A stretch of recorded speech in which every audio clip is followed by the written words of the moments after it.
Hi, everyone, and welcome back to Bryan's Business World. We're going to continue talking about risk and how to evaluate and manage risk.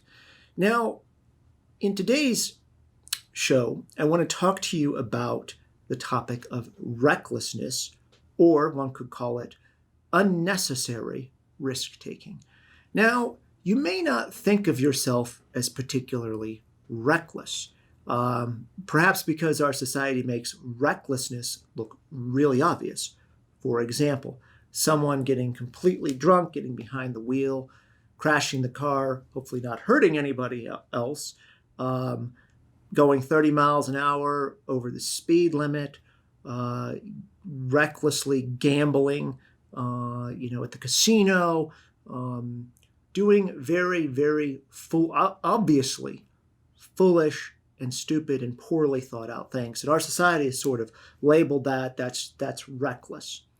I would challenge you that for much of the recklessness that I see, that it's not quite so obvious.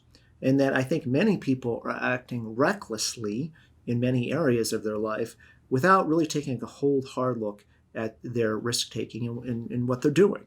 So we always in this series, in this YouTube channel, like to begin with definitions. So what is the logical and correct definition of recklessness? The definition is taking risk for the sake of taking risk. So let me repeat that. It is taking risk for the sake of taking risk.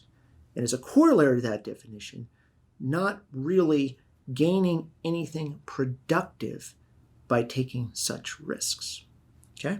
So if you think through that, I want you then to look at what risks in different areas of your life are you taking that do not have any even potential productive outcome. So when you engage in any sort of behavior that may have a, quote, riskier flavor to it or an unknown outcome, I would challenge you then to say, okay, what is a potential useful or productive outcome of this risk? Now, a useful or productive outcome doesn't mean a positive outcome necessarily. It can mean an outcome of which you have learned something important. You've learned how not to do something or how to do something the next time around. Okay, so that is a productive and useful form of risk-taking, even if it doesn't work out for you or work perfectly. Okay, so here's the test. For the last 5 to 10 or more risks that you have taken in your life, can you identify one or more that was productive under this definition?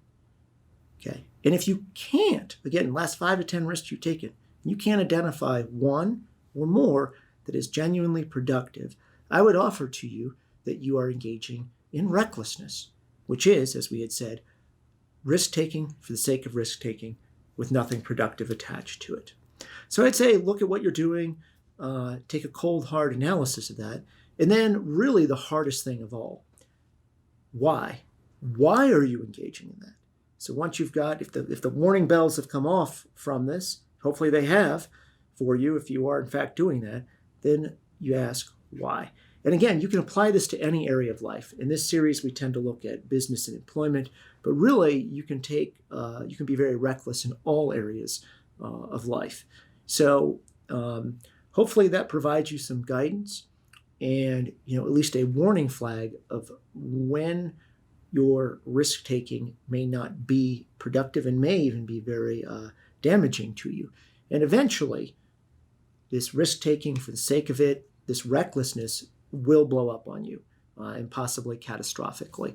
So hopefully I've provided you at least some warning bells and so a means to ask you or ask yourself some hard questions here.